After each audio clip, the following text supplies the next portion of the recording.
الحمد لله وكفى وسلام على عباده الذين اصطفى أما بعد فأعوذ بالله من الشيطان الرجيم بسم الله الرحمن الرحيم قال الله تعالى ولا تبخسوا الناس أشياءهم صدق الله العلي العظيم وصدق رسوله النبي الكريم.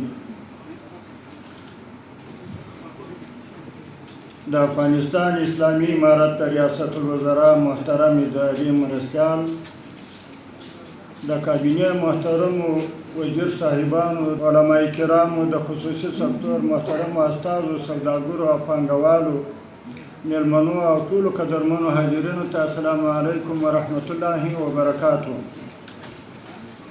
الله تعالی دې وکړي چې جوړ او روغ به یاست.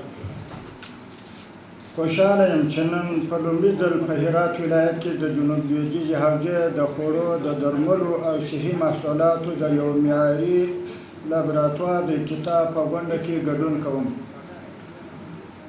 دا لابراتوار د محصولاتو د کیفیت د تضمین په برخه کې مهم ګام دی او له امله یې ټولو ګرانو هیوادوالو ته مبارکي وایم. قدرمنو حاضرینو، زموږ ګران هیواد د اقتصادي ودې او پراختیا په برخه کې ابتدایي ګامونه اوچتوي. د دغو ګامونو د چټکتیا او معیاريتوب لپاره ضروري ده چې د سیمه ییز او نړیوال سیالۍ لپاره د ملي او نړیوالو معیارونو سره سم محصولات او خدمات وړاندې کړو او د محصولاتو د تولید په برخه کې ټاکل شوي معیارونه په سمه توګه رعایت کړو.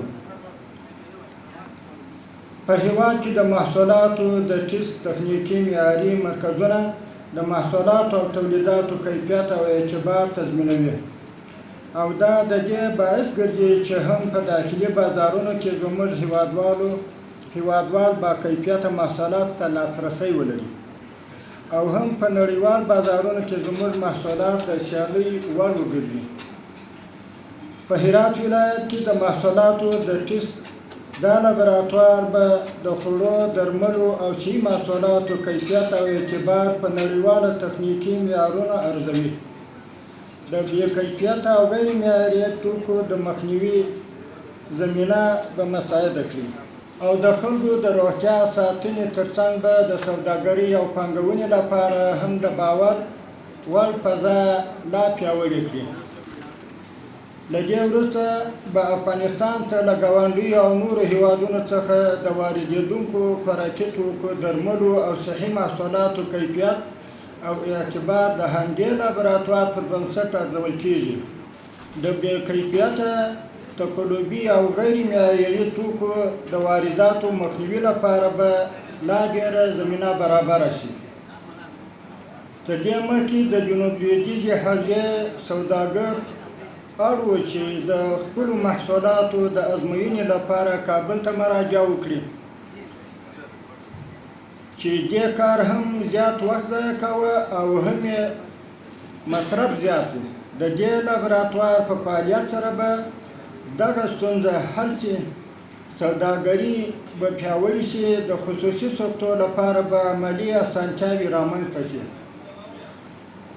د مسلکي کدرونو د روزنې د نوو کاري فرصتونو د ایجاد او د علمي او تخنیکي ظرفیتونو د پراختیا سبب بشي.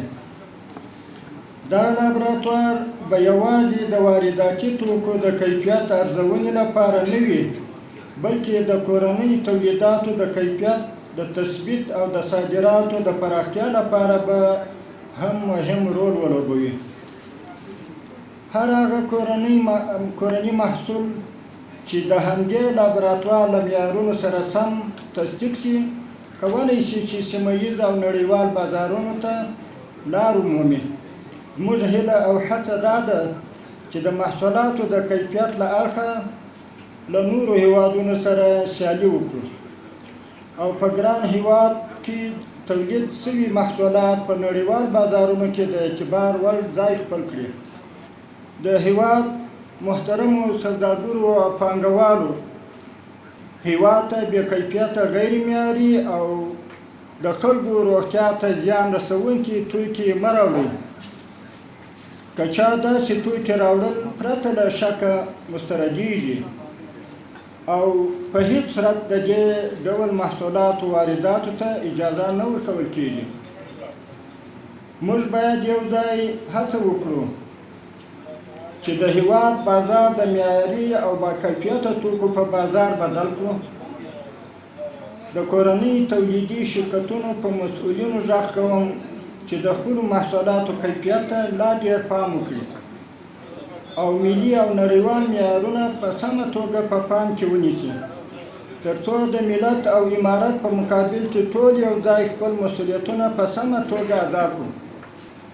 په پای کې د عامې روغتیا وزارت له محترمې رهبرۍ د پروژې له محترمو انجینرانو، تخنیکي همکارانو او ټولو اړوندو ادارو څخه ډېره مننه کوم چې د دغې مهمې پروژې د بریالیتوب لپاره یې کار او اخلاص کړی دی. الله تعالی دې د دین او خاورې د خدمت لپاره لا ډېر قوت ورکړي. السلام علیکم ورحمة الله وبرکاته.